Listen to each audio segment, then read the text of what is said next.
Hello, this is Sky. You're hearing my own voice. I'll be here with you until sleep. You don't need to listen closely. You can drift off whenever you like. There's nothing to get right tonight. For now, just let yourself be held by the sound of my voice. Let's begin. If this podcast has been keeping you company at night and you'd like to support me directly, membership is a beautiful way to do that. It includes ad-free listening and exclusive sleep stories, and it helps me continue sharing these calm little spaces with you. The link is in the description. Perhaps today has asked many things of you. Perhaps your mind has been moving quickly, or perhaps everything has felt strangely slow. However you arrive tonight is completely welcome. There's no need to become calmer before we begin. No need to breathe differently. No need to relax. Sometimes simply having somewhere gentle to rest our attention is enough. So for these next little while, perhaps the story can do some of the holding. You don't have to hold it all yourself. Tonight we find ourselves returning once more to the old manor. The evening is already settling, not quite dark, not quite daylight.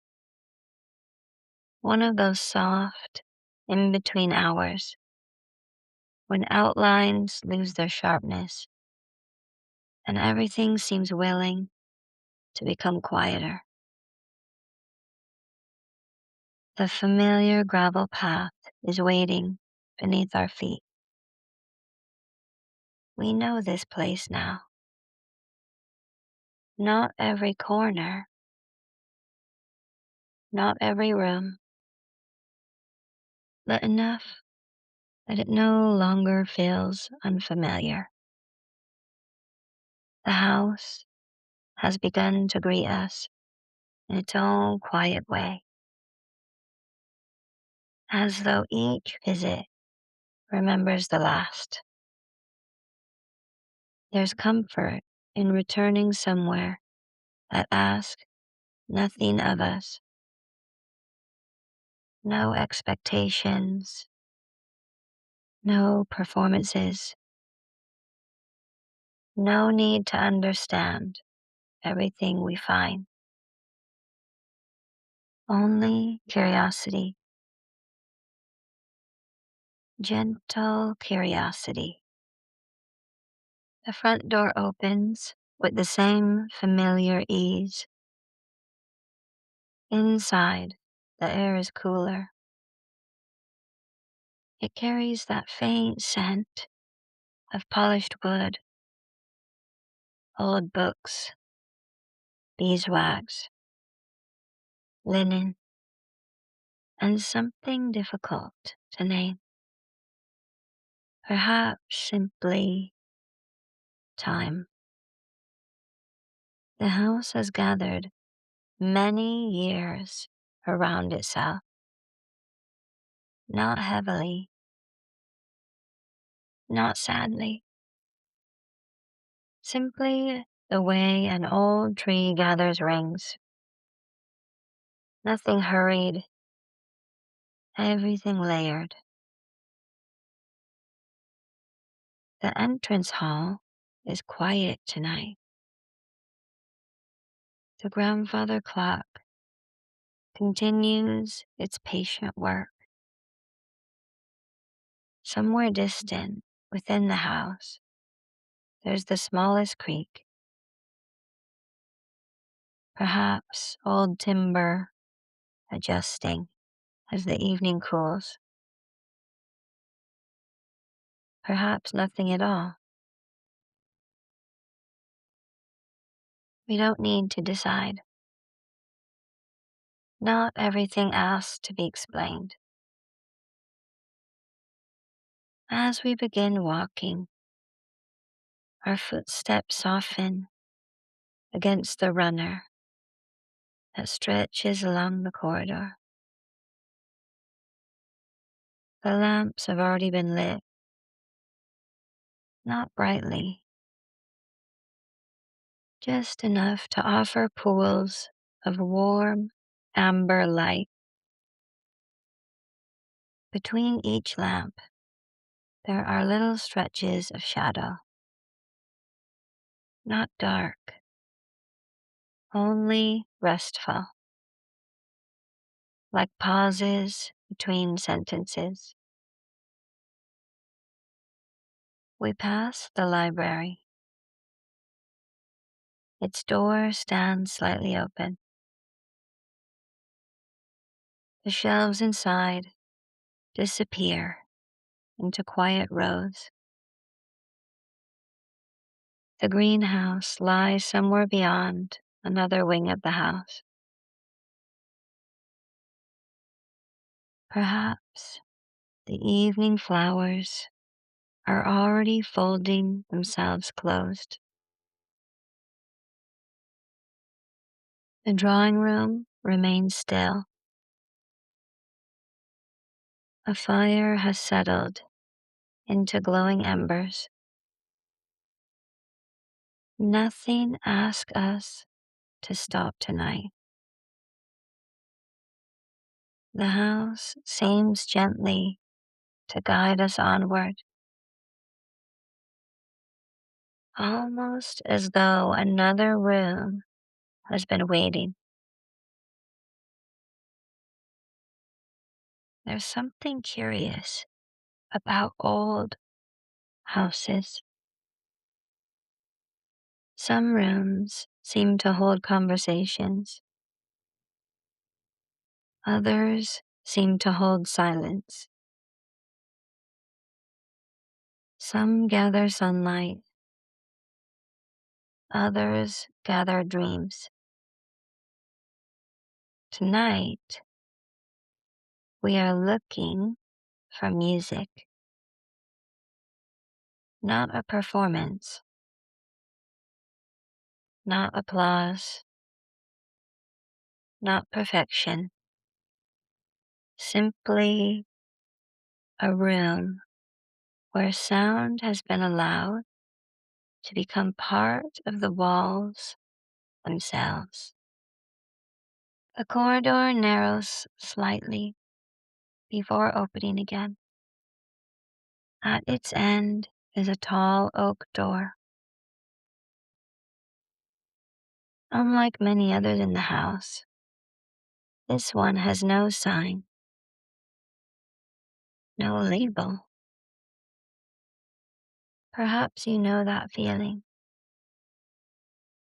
Standing outside somewhere, allowing yourself to arrive before stepping in. Sometimes the pause is part of the journey.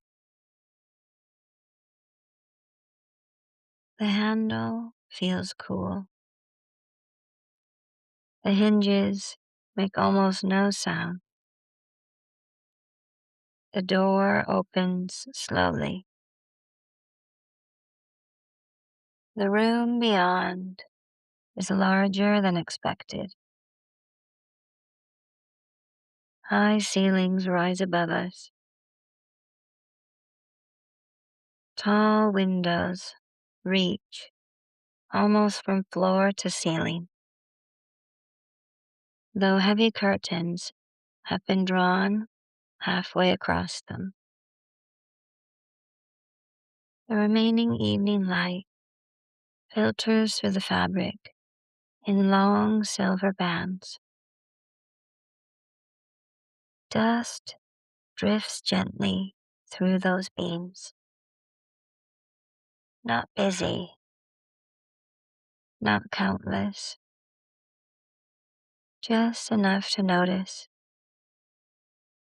each tiny particle floating without urgency.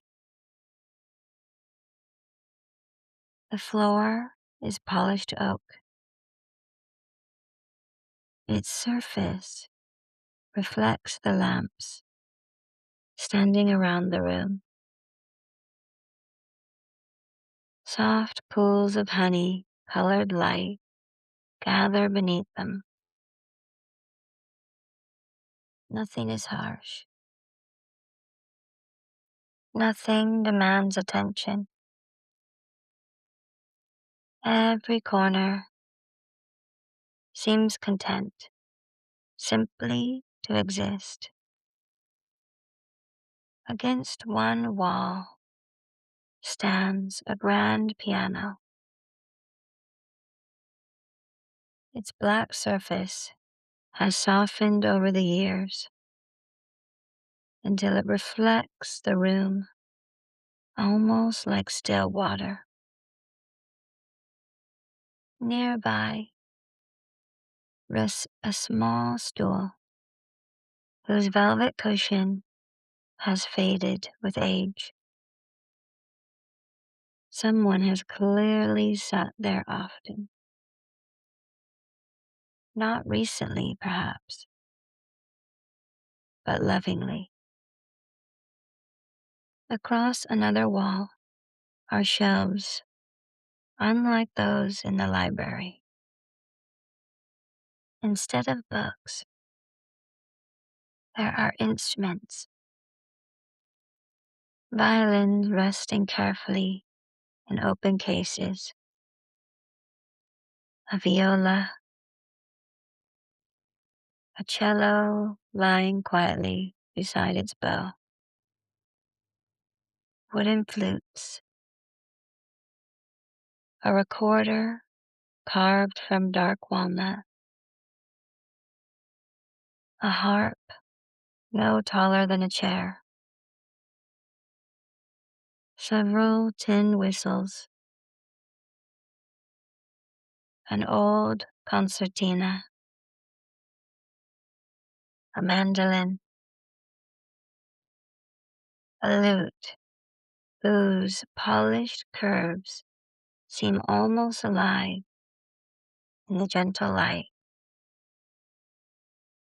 each one waiting, not impatiently, simply available.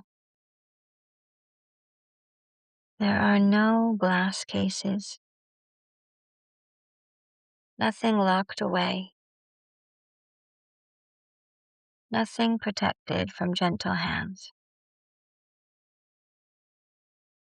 It feels less like a museum and more like a room where music has been trusted. Near one window sits a basket filled with loose sheets of handwritten music. Some pages have corners folded, others carry tiny pencil notes in careful handwriting. Someone once lingered here, trying different melodies, changing a note, returning another, listening, pausing, beginning again. The pages still seem to remember that patient attention. There is a curious feeling in this room, not silence exactly, not a sound, rather, the feeling that music has only just finished, as though the final no has disappeared from hearing, but not yet from the air itself.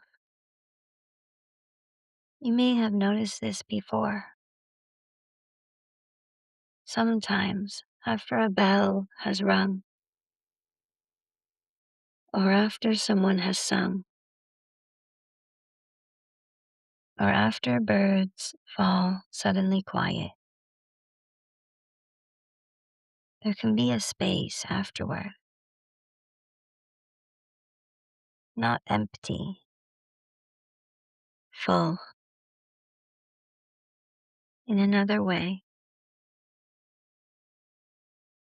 this room seems to be resting inside that kind of space. We begin walking slowly between the instruments. No destination, only wandering. The polished wood catches the warm light differently on each surface. Maple, walnut, rosewood, ash, cherry. Each tree continuing its life in another form, still offering something beautiful, still resonating, even after many years. Perhaps that is something trees understand. That becoming something new does not always mean leaving behind what we once were. A single chair stands beside the piano. Its arms are smooth from years of quiet company. One could easily imagine sitting there through an afternoon, doing nothing at all, simply listening while someone played. No conversation necessary, just shared presence. Sometimes music speaks more kindly than words ever could. We aren't here to perform. We aren't even here to play, only to spend some time in a room that has spent many years listening. And perhaps, without asking anything of us, it already begins listening now. We remain for a little while near the doorway, not because we are uncertain, only because some places seem to unfold more fully when we don't hurry toward them. The music room feels like one of those places, as though it has learned over many years that quiet attention is the gentlest way to be known. The evening light continues to soften. Outside the tall windows, the last traces of blue are slowly deepening into indigo. The garden beyond is becoming less distinct now, shapes gently dissolving into one another, the outlines of trees growing softer, the flowers no longer asking to be seen, only resting where they have always been. Inside, the lamps offer a different kind of light, warmer, closer, the kind of light that gathers rather than reaches. It settles upon the polished wood of the piano. It rests along the curved shoulder of the cello. It catches the delicate strings of the small harp, each one becoming a fine golden thread. Nothing shines brightly. Everything seems content, simply to glow. Perhaps every room has its own way of listening. The library listens for turning pages. The greenhouse listens for growing things. The kitchen listens for laughter and conversation, carried with the steam of warm tea. And this room listens for vibrations, not only those that come from instruments, but quieter ones too. The small shifts that happen inside a person when they're no longer trying to become anything different. There is a saying that even after a violin has stopped playing, the wood continues to hum for a little while, almost too softly to notice. A memory of sound, a gentle echo moving through the grain. Whether or not that is literally true hardly matters here. It feels true. And sometimes feeling true is enough for a story like this.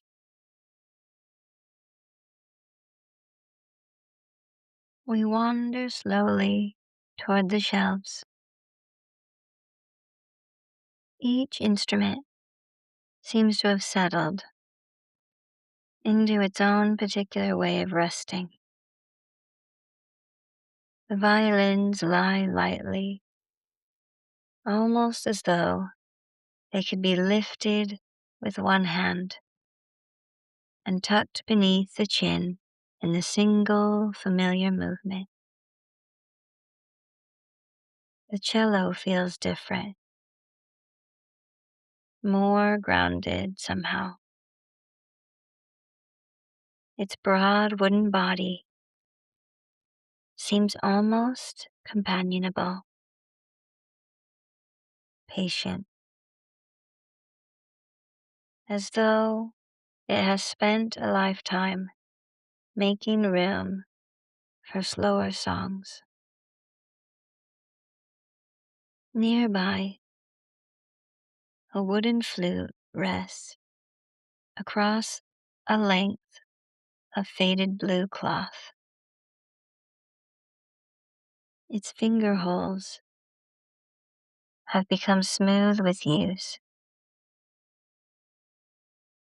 You find yourself wondering whose hands once covered those little openings. Small hands, large hands, young hands eager to learn, older hands returning to familiar melodies after many years away. Perhaps all of them. Perhaps the flute welcomed each pair equally. Nothing here feels precious in the way museums sometimes do.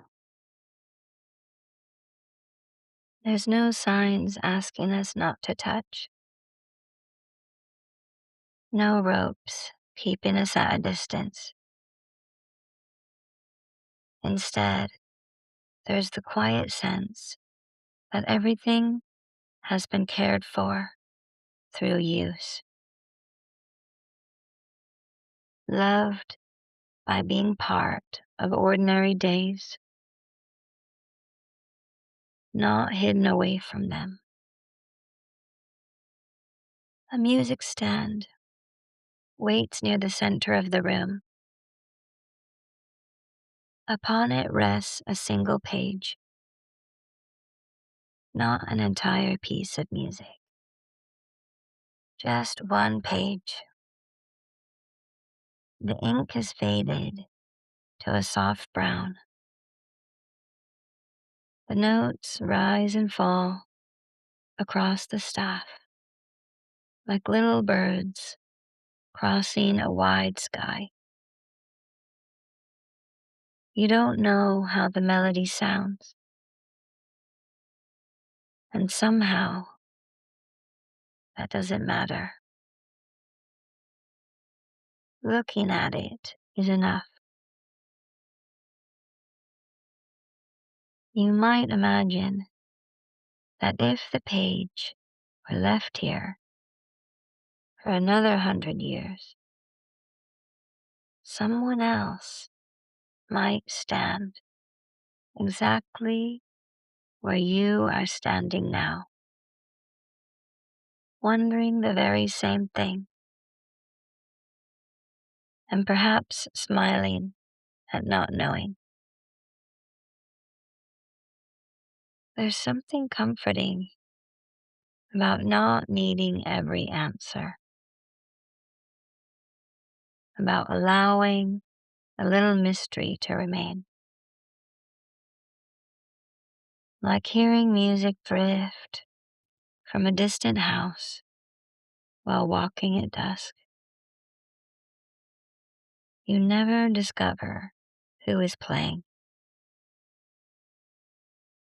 or what the piece is called. You simply carry the feeling of it with you as you continue home. Sometimes that is enough. A grandfather once taught his granddaughter to play the piano here. Or maybe it was an aunt and her nephew. Or two friends meeting every Thursday afternoon. The room doesn't insist upon a single history. It seems to welcome possibilities, each one settling gently alongside the next, like different melodies woven together without needing to compete. Near the fireplace sits a basket. Inside are dozens of tuning forks, large ones, small ones, silver, brass, some wrapped in little pieces of linen, each one waiting for the smallest invitation, a gentle tap, a single clear note, one vibration awakening another. It's curious to think how sound moves. You cannot hold it, you cannot keep it. The moment it arrives, it is already traveling onward, passing through the air, meeting walls, windows, wood,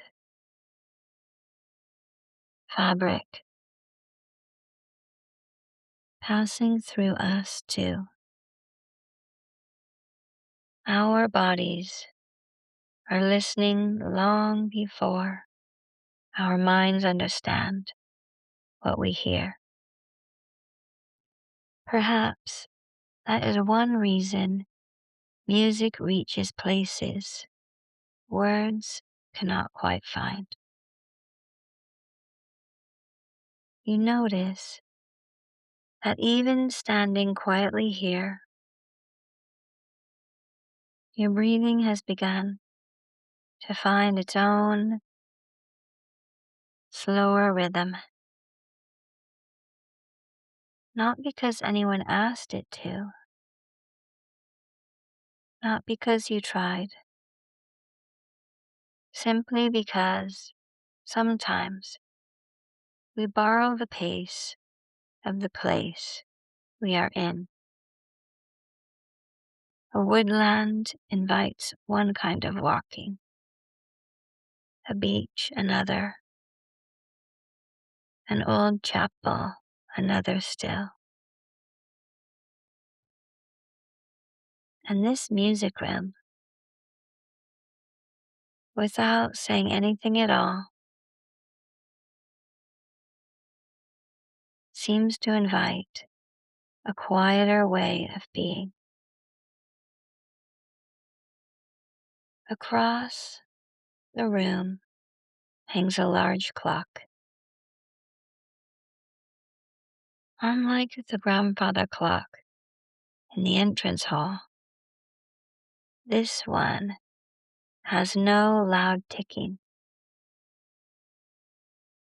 If it moves, it does so almost silently. Its hands continue their patient journey, whether anyone notices or not. There is something reassuring about that. Time passing without asking to be measured. A single armchair sits beside one of the windows. Its cushions have softened into gentle curves. A knitted blanket rests across one arm, not arranged neatly, simply left there, as though someone stood up only a few moments ago, perhaps intending to return, perhaps feeling there was no need to put everything perfectly in place before leaving. The room doesn't seem to mind. You move a little closer to the piano. Its lid is closed. One hand comes to rest lightly upon the polished surface. The wood is cool beneath your fingertips, not cold, just quietly present,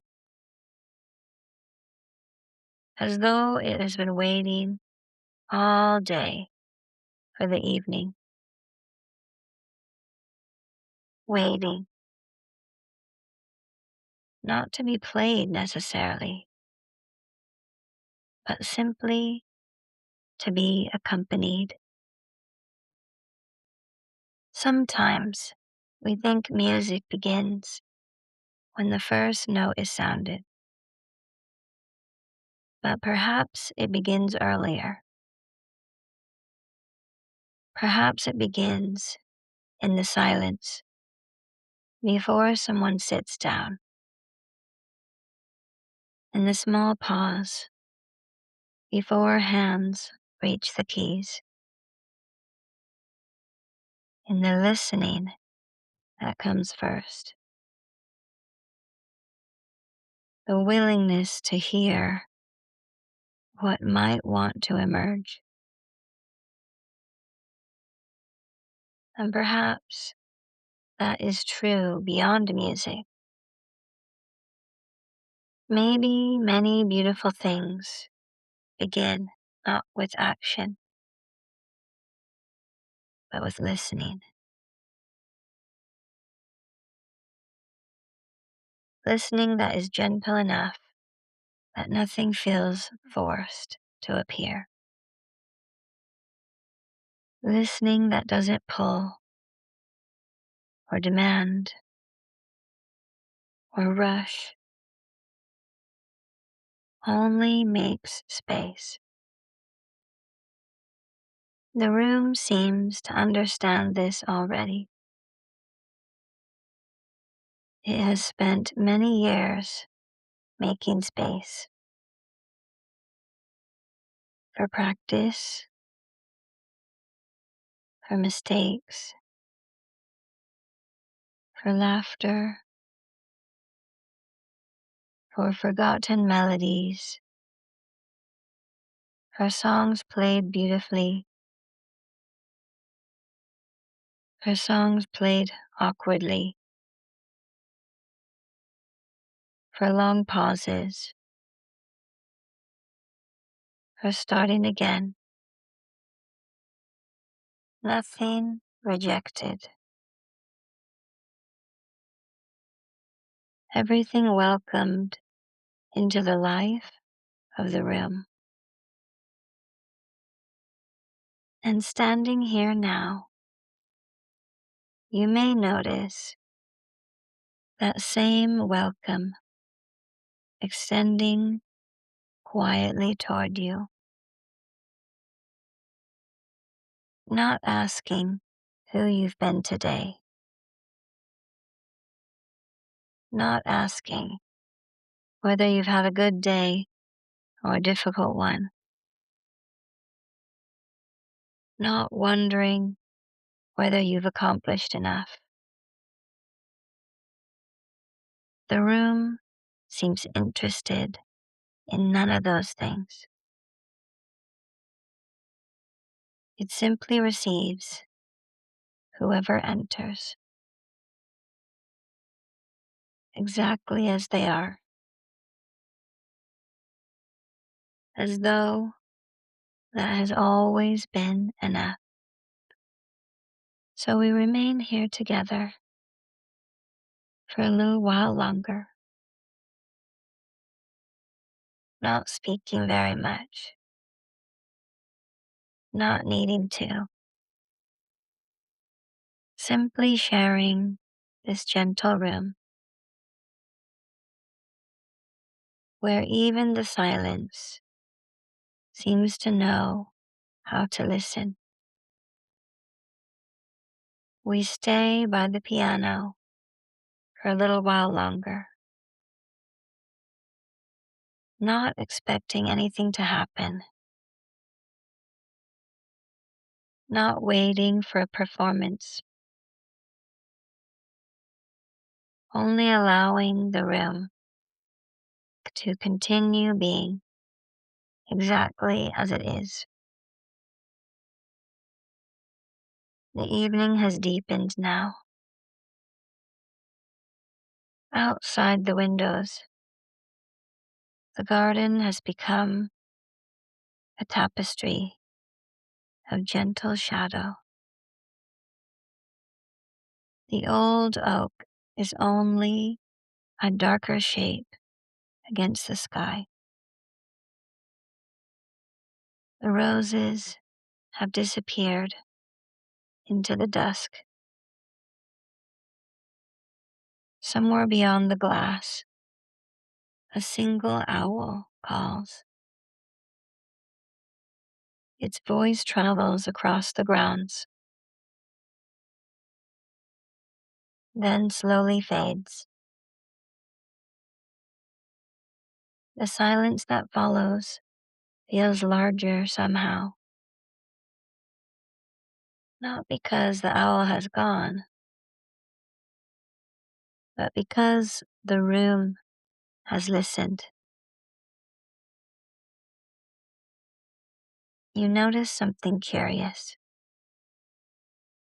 Not a sound exactly, more like the memory of one, almost too delicate to be certain of, as though somewhere nearby a single string had been brushed by nothing more than the passing of air. You pause, listening. Nothing follows. Perhaps it was only the old house settling.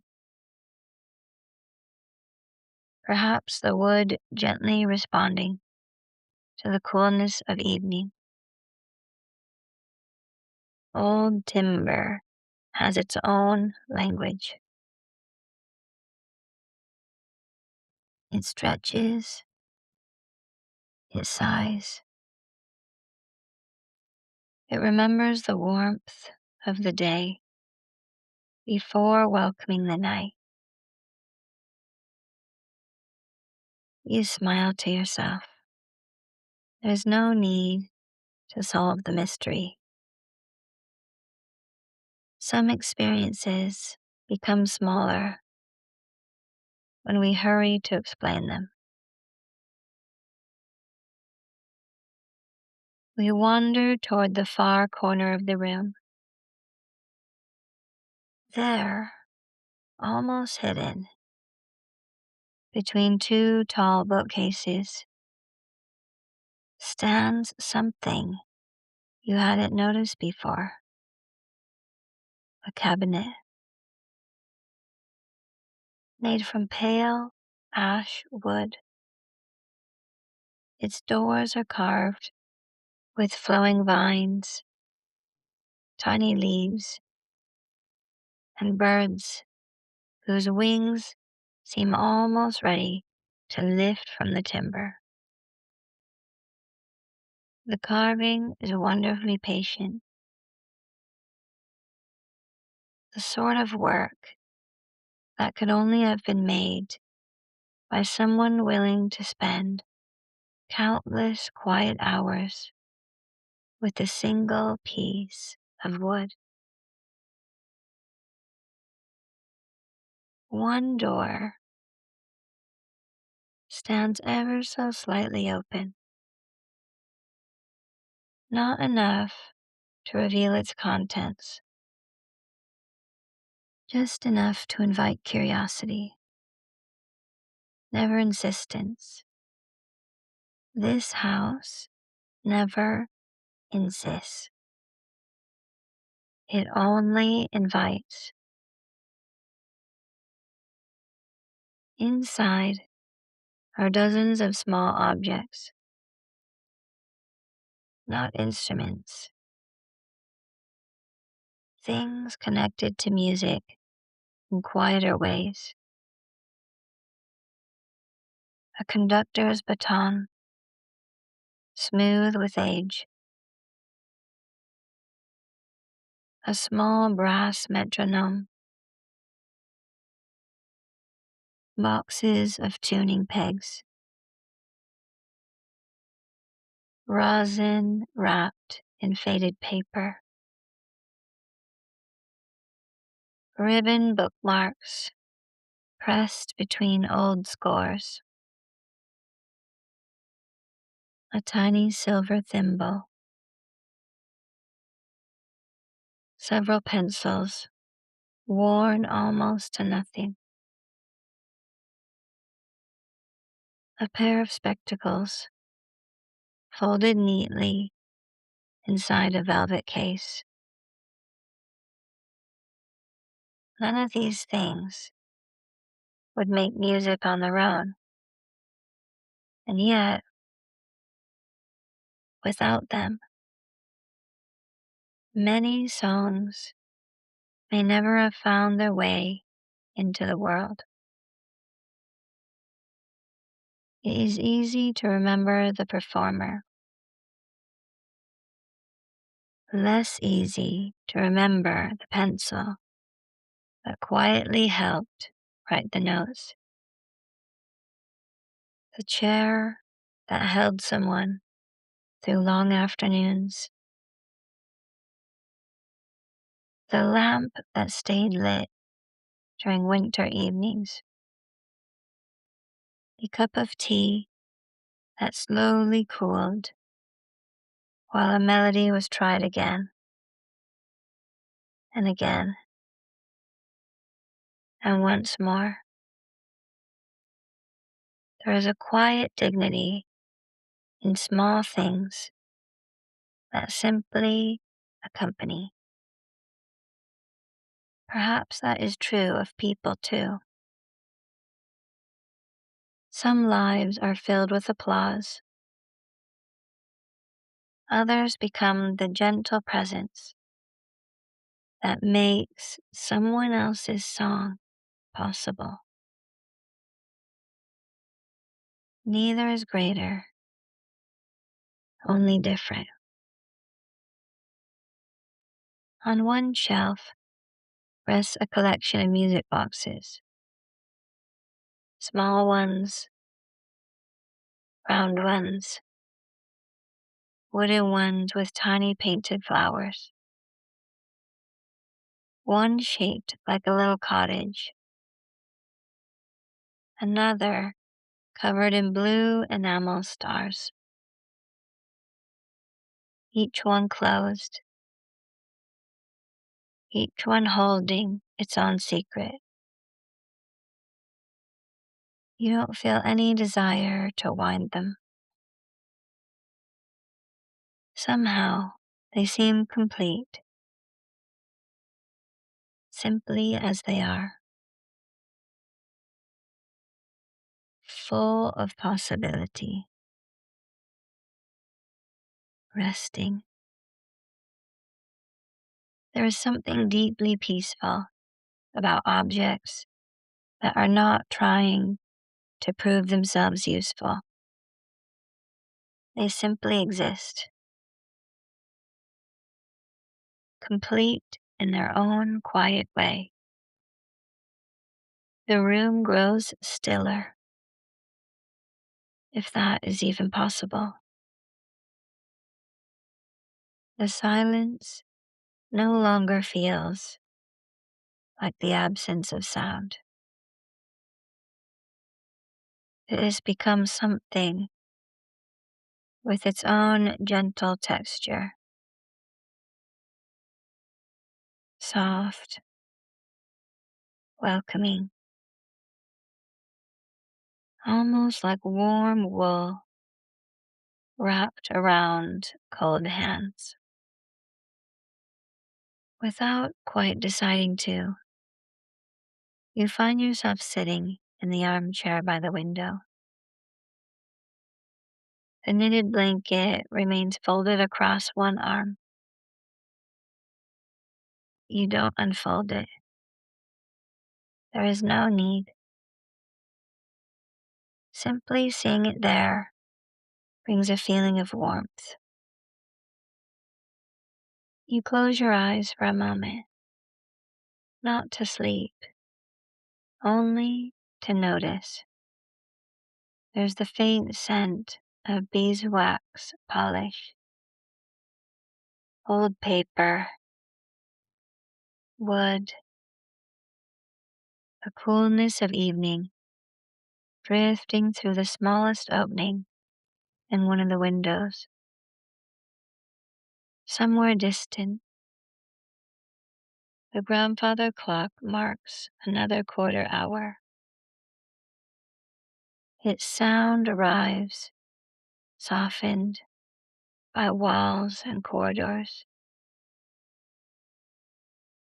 almost as though the whole house is breathing together.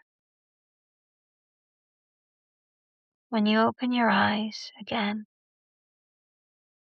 the room seems somehow brighter,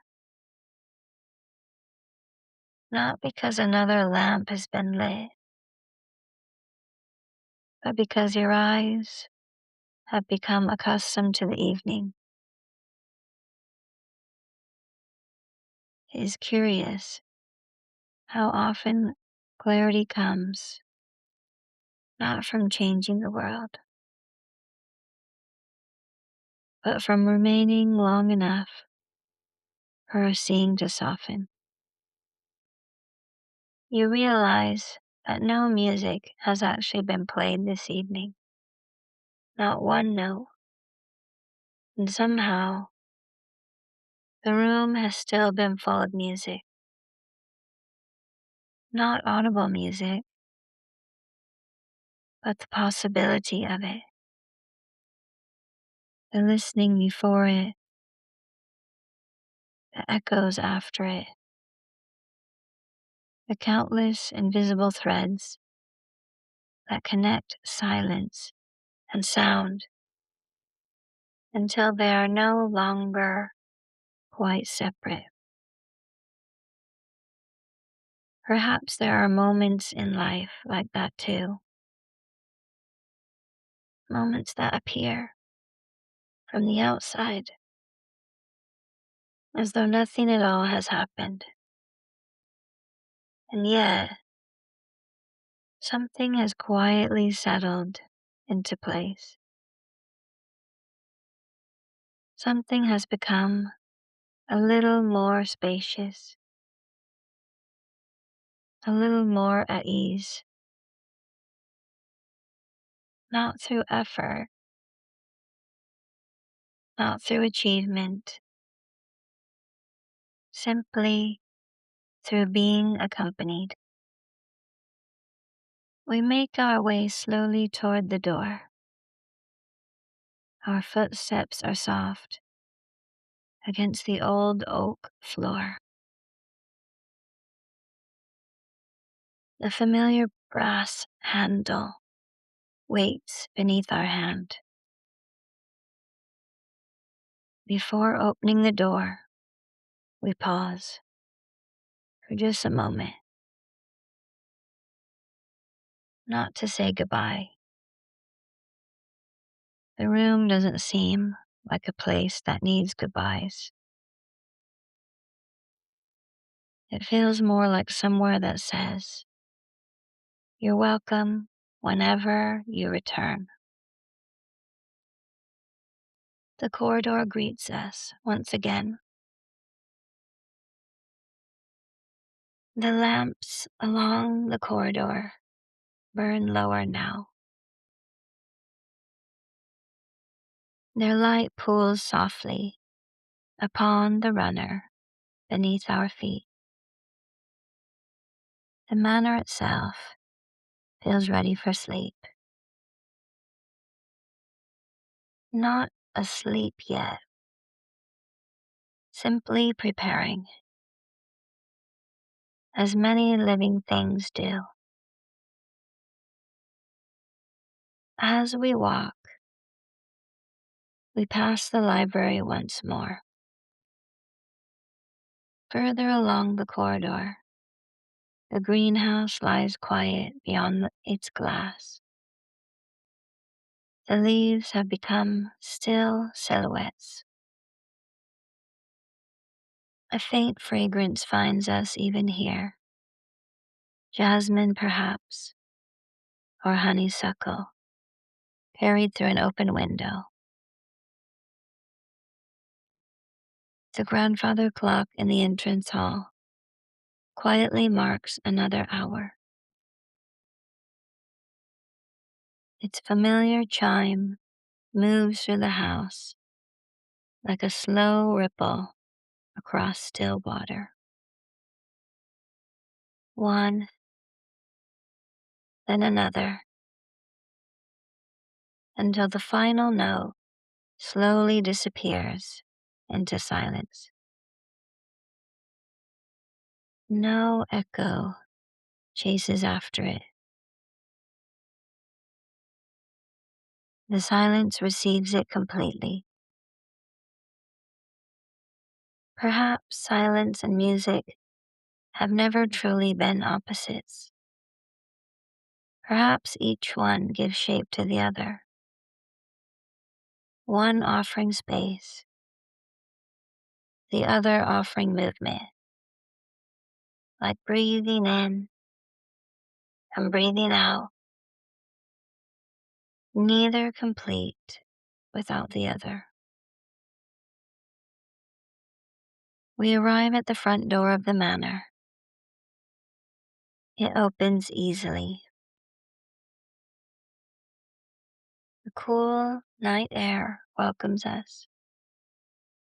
Above, the sky has become wonderfully clear. Stars have appeared one by one,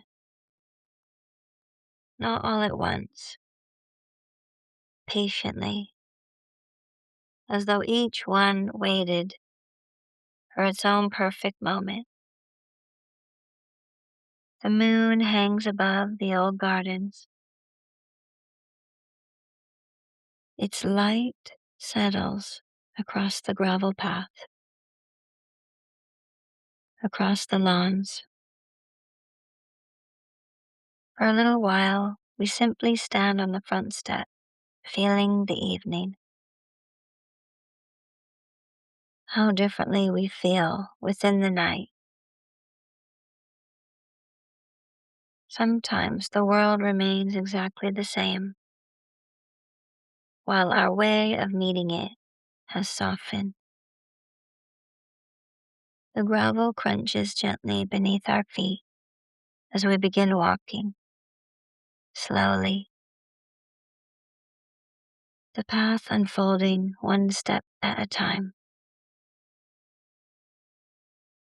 Beyond the gardens, the fields stretch toward the distant hills. The hedgerows have become soft lines beneath the moon.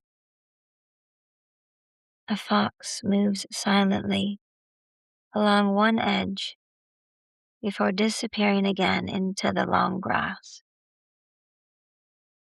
Life continues all around us. We pause at the old stone gate and look back. The manor stands peacefully among its trees. Several windows still glow with warm light. The music room is one of them. You cannot see inside from here. Only its gentle golden square shining through the evening. It is enough. Somewhere within those old walls, the piano waits, the cello rests, the violin sleeps inside its case. The room continues listening. We begin walking away now, the house slowly becoming smaller behind us, not disappearing, simply becoming part of the landscape once more. A place we know is there,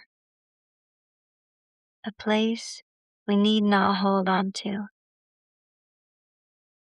because we know we can always return. And perhaps tonight, as sleep gradually finds you, you don't need to carry every detail of the music room. Instead, perhaps you carry only the feeling of entering somewhere that welcomed you without question, the feeling of being listened to without needing to explain yourself, the feeling of discovering that silence is not something empty, but something kind. If wakefulness is still here, that's welcome too. There's nowhere else to be, no particular moment when sleep must arrive. It has always known its own way, like evening becoming night, like flowers folding closed, like stars appearing. Sleep rarely responds to being chased. More often, it arrives when it discovers there's already enough gentleness waiting for it. So maybe, for these last few moments, there's nothing left to do, nothing left to follow, nothing left to remember. Only this quiet companionship, this gentle evening, this old manor, its listening rooms, its peaceful gardens, and somewhere, not so very far away, a music room, resting peacefully beneath the night, waiting without impatience for another evening, another visitor, another quiet time of listening. And now, if you're already asleep, keep resting. If you're still awake, that's okay too. You can let this episode play again or move on to the next one. I'll be right here. Good night.